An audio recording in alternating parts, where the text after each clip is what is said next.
이삭의 결혼, 이러한 제목으로 같이 은혜를 나누겠습니다. 창세기 24장 58절. 리브가를 불러 그에게 이르되 내가 이 사람과 함께 가려느냐? 그가 대답하되 가겠나이다. 아브라함은 하나님의 약속을 믿었고 그분의 말씀을 순종하였으며 하나님은 사라를 통하여 아들 이삭을 주셨습니다. 하나님은 아브라함에게 물질적으로 축복하셨고 믿음의 훈련을 시키셨습니다. 그것은 아브라함이 영적으로 성숙하게 하기 위해서입니다. 아브라함은 약속의 땅에서 이방인같이 살았습니다. 24장에서는 이삭을 위해서 아름다운 신부를 하나님께서 준비하신 것을 볼 수 있습니다. 아브라함은 그의 자손이 큰 나라가 되는 것과 가나안 땅을 후손들에게 주실 것을 굳게 믿었습니다. 이삭은 약속을 이어받은 자이므로 매우 중요한 인물이었습니다. 아브라함은 그 종에게 이삭을 위한 아내를 구하는 매우 중요한 임무를 맡기셨습니다. 첫째, 사라의 죽음입니다. 아브라함의 아내 사라는 127세에 헤브론에서 죽었습니다. 아브라함은 사라를 위해서 곡하였고 후에 매우 실제적인 문제를 만나게 됐습니다. 아브라함은 사라를 장사할 장소가 필요했습니다.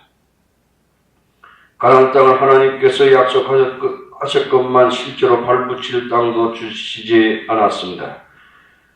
사도행전 7장 5절에 그러나 여기서 발붙일 만큼 또 유업을 주지 아니하시고 다만 이 땅을 아직 자식도 없는 자와 저희 씨에게 소유로 주신다고 약속하셨으며 하나님께서 그의 후손들에게 가나안 땅을 유업으로 주실 것을 믿었습니다. 그러나 현실적인 그 가나안 땅은 가나안 족속이 점령하고 살았습니다. 창세기 23장 3절에 그 시체 앞에서 일어나 나가서 헷 족속에게 말하여 가로되 나는 당신들 중에 나그네요 우고한 자니 청컨대 당신들 중에서 내게 매장지를 주어 소유를 삼아 나로 내 죽은 자를 내어 장사하게 하시오. 히타이트 족 사람들은 아브라함을 우리 가운데 강력한 왕자로 여겼고 땅을 내어주기로 동의했습니다. 아브라함은 막벨라 굴과 그 근처 땅을 구입하고 은 400세겔을 지불하였습니다. 아브라함은 일생 동안 하나님의 약속을 믿었고 하나님을 의지하였습니다. 둘째, 이삭의 아내입니다. 창세기 24장 1절에 아브라함이 나이 많아 늙었고 여호와께서 그의 범사에 복을 주셨더라. 하나님은 모든 길에 아브라함에게 축복하셨습니다. 아브라함은 이삭의 어머니가 죽자 이제 이삭의 아내를 위하여 기도하였습니다. 하나님이 인도하시는 손길이 어떻게 이삭의 아내를 구하는지를 말씀해 주고 있습니다. 첫째로 가나안 족속의 땅들 중에서 이삭의 아내를 고르지 말라고 말씀하고 있습니다. 창세기 24장 2절에 아브라함이 자기 집 모든 소유를 맡은 늙은 종에게 이르되 청컨대 내 손을 내 환도뼈 밑에 넣어라. 내가 너로 하늘의 하나님 땅의 하나님이신 여호와를 가리켜 맹세하노니 너는 나의 거하는 이 지방 가나안 족속의 딸들 중에서 내 아들을 위하여 아내를 택하지 말고 내 고향 내 족속에게로 가서 내 아들 이삭을 위하여 아내를 택하라. 아브라함은 부유한 사람이었습니다. 그는 젖과 꿀이 흘러넘치는 가나안 땅에서 살고 있었습니다. 그러나 아마도 이삭을 위해서 많은 매력적이고 부유하고 아름다운 신부감을 보아왔을 것입니다. 아브라함은 하나님의 약속을 기억하고 있었습니다. 창세기 24장 3절에 내가 너로 하늘의 하나님 땅의 하나님이신 여호와를 가리켜 맹세하게 하노니 나는 나의 거하는 이 지방 가나안 족속의 딸들 중에서 내 아들을 위하여 아내를 택하지 말고 내 고향 내 족속에게로 가서 내 아들 이삭을 위하여 아내를 택하라고 말씀 하셨습니다. 아브라함은 이삭이 믿음으로 결혼하기를 원하였습니다. 아브라함은 이삭이 정말로 하나님께 속한 믿음이 사람이 되기를 원하셨고 세속적인 사람이 되어 타협하는 사람이 되기를 원하지 않았습니다. 그래서 아브라함은 그의 종에게 이삭을 위한 아내를 찾는 일을 시켰던 것입니다. 아브라함은 그의 종을 가까운 가나안 땅에서 구하는 대신에 멀리 떨어진 그의 고향으로 보냈습니다. 아브라함의 종은 어떻게 일을 해야 할지를 아는 생각이 깊은 사람이었습니다. 창세기 24장 7절에 하늘의 하나님 여호와께서 나를 내 아버지 집과 내 본토에서 떠나게 하시고 내게 말씀하시며 내게 맹세하여 이르시기를 이 땅을 내 씨에게 주리라 하셨으니 그가 그 사자를 내 앞서 보낼지라 내가 거기서 내 아들을 위하여 아내를 택할지니라. 이것은 하나님의 시험이었습니다. 어떻게 그러한 조건을 갖춘 여인을 찾을 수 있겠습니까? 이러한 여인을 찾는 것은 불가능한 임무처럼 보였습니다. 창세기 24장 7절에 하늘의 하나님 여호와께서 나를 내 아버지의 집과 내 본토에서 떠나게 하시고 내게 말씀하셔서 내게 맹세하여 이르기를 이 땅을 내 씨에게 주리라 하셨으니 그가 그 사자를 내 앞에서 보낼지라 내가 거기서 내 아들을 위하여 아내를 택할지라. 만일 여자가 너를 쫓아오고자 아니하면 나의 이 맹세가 너와 상관이 없나니 오직 내 아들을 데리고 그리로 가지 말지니라. 둘째로 믿음직하고 기도하는 사람의 임무입니다. 종은 아브라함이 그에게 주신 임무를 받아들였습니다. 그는 이 일의 책임에 대해서 맹세하였습니다. 그는 경험이 많은 사람이었으므로 어떤 것을 준비하고 가야 할지를 알았습니다.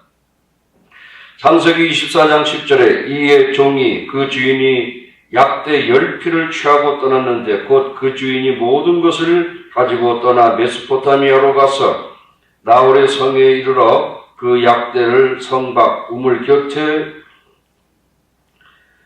가렸으니 저녁때라 여인들이 물을 길러 나올 때였더라. 그가 가로되 우리 주인 아브라함의 하나님 여호와의 원컨대 오늘날 나로 순적하게 만나게 하사 나의 주인 아브라함에게 은혜를 베푸시옵소서. 종은 기도한 후에 여인을 만나기 위해서 마을의 우물로 갔습니다. 그 종은 사람들에게 필요한 물건들로 물질을 준비하고 갔습니다. 그러나 그는 준비한 것과 인간의 지혜와 경험을 의존하지 않았습니다. 그는 아브라함의 하나님께서 은혜를 베푸셔서 그의 여행에 성공적으로 이루어질 수 있도록 기도하였습니다. 그는 하나님께서 이삭을 위해서 택한 여인을 만나게 해달라고 기도하였습니다. 그 여자는 10개의 목마른 낙타의 물을 자원해서 먹이는 사람으로 기도하였습니다. 기도가 끝나자 내가 맞아 어깨에 물통을 이고 있는 아름다운 여인이 우물로 왔습니다. 창세기 24장 15절에 말을 마치지 못하여서 리브가가 물 항아리를 어깨에 메고 나오니 그는 아브라함의 동생 나홀의 아내 밀가의 아들 부두엘의 소생이라.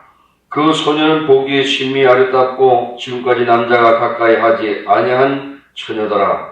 그가 우물에 내려가서 물을 그 항아리에 채워가지고 올라오는지라. 종이 마주 달려 가서 가로되 청컨대 내 물 항아리의 물을 내게 조금 마시오라. 종이 물 좀 달라고 하고 10명의 낙타에게도 물을 먹여주라고 간청하였습니다. 창세기 24장 20절에 급히 물 항아리에 물을 구유에 붓고 다시 기르려고 우물로 달려가서 모든 약대를 위하여 깃는지라. 그 사람이 그를 묵묵히 주목하며 여호와께서 과연 평탄한 길을 주신 여부를 알고자 하더니 종은 하나님께 그의 기도를 들으시고 응답하신 사실을 알았습니다. 그러나 하나님이 살아계심과 그의 기도를 축복하신 것을 알았습니다. 종은 강제적이나 충동적이지 않았습니다. 그는 오직 하나님을 기다렸습니다. 이 일은 하나님의 인도하심을 굳게 믿었습니다. 리브가가 낙타에게 물을 먹이는 일이 끝났을 때 종은 그녀에게 감사의 표시로 준비한 선물을 주었고 가족에게 대해서 물었습니다. 그는 아브라함의 조카의 나홀의 딸인 것을 알았습니다. 아브라함의 종은 머리를 숙여 하나님께 경배했습니다. 창세기 24장 27절에 가로되 나의 주인 아브라함의 하나님 여호와를 찬송하나이다. 나의 주인에게 주의 인자와 성실을 끊이지 아니하였사오며 여호와께서 길에서 나를 인도하사 내 주인이 동생 집에 이르게 하셨나이다. 믿음으로 그가 순종하고 기도했을 때 하나님은 그의 기도에 축복하였습니다. 아브라함의 종은 아브라함의 하나님을 믿었습니다. 종은 하나님을 섬기듯이 아브라함을 섬겼습니다. 종은 아브라함을 기도로 섬겼습니다. 종은 아브라함 때문에 그에게 주신 임무를 한 단계씩 인도하신 것을 깨닫게 되었습니다. 아멘.